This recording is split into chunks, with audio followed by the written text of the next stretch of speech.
Praise the Lord. శ్రీమతి Charles Cowman గారి రచనల నుండి ఎడారిలో సెలయేర్లు అను గ్రంథము నుండి అనుదిన ధ్యానములు. నరుని ఆత్మ వాని వ్యాధి నోచును, నలిగిన హృదయమును ఎవడు సహింపగలడు?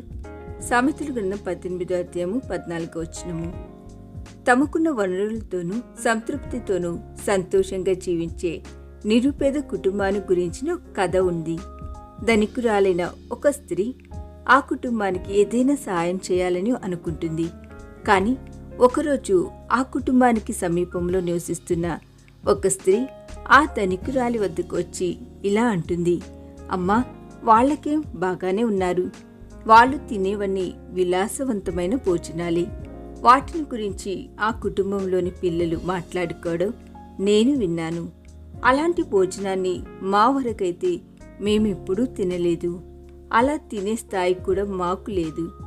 ఈ మాటలు విన్న ధనికురాలు ఆశ్చర్యపడింది. వాళ్ళు చూస్తే నిరుపేదలుగా ఉన్నారు. అంతటి విలాసవంతమైన భోజనాన్ని వాళ్ళెలా తినగలుగుతున్నారు? ఆమె తనలో తాను అనుకుంది.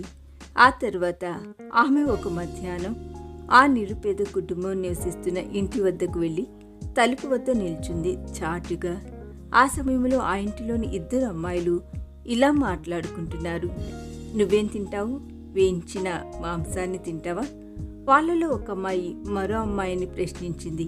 ఆ ప్రశ్నకు రెండో అమ్మాయి జవాబిస్తూ, నాటుకోడి పులుసు తినాలనుకుంటున్నాను అంది.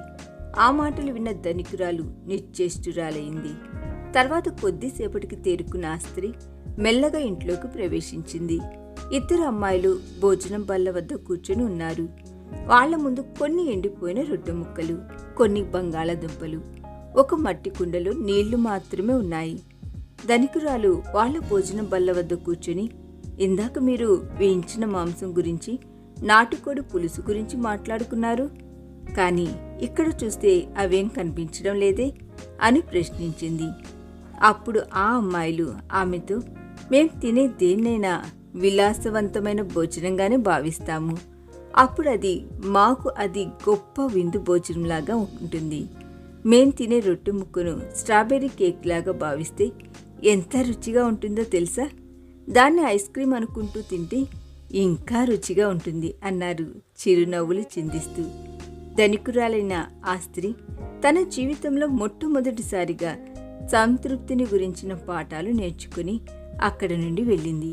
సంతోషం అనేది వస్తువుల్లో లేదని, ఆలోచనలోనే ఉందని ఆమె తెలుసుకుంది. శ్రమలను కష్టాలను ఓర్చుకునేలా మనస్సును శృతి చేసుకున్నప్పుడు శ్రమలు శ్రమల్లాగాను, కష్టాలు కష్టాల్లాగాను ఉండవని ఆమె నేర్చుకుంది. వ్యాధి బాధలను ఓర్చుకునేలా హృదయానికి శిక్షణ ఇవ్వడం అంత కష్టమేం కాదని ఆమె గ్రహించింది. అలా కాకుండా శ్రమల్లో కష్టాల్లో గుండె బద్దలయ్యేలా రోధిస్తే కుప్పకూలిపోవడం తప్ప ఒరిగేదేముంటుంది? ఆమె అనుకుంది, నరుని ఆత్మ వాని వ్యాధి నోచును, నలిగిన హృదయమును ఎవడు సహింపగలడు అని సొలొమోను పలికిన మాటల్లోని లోతైన భావం ఇదే.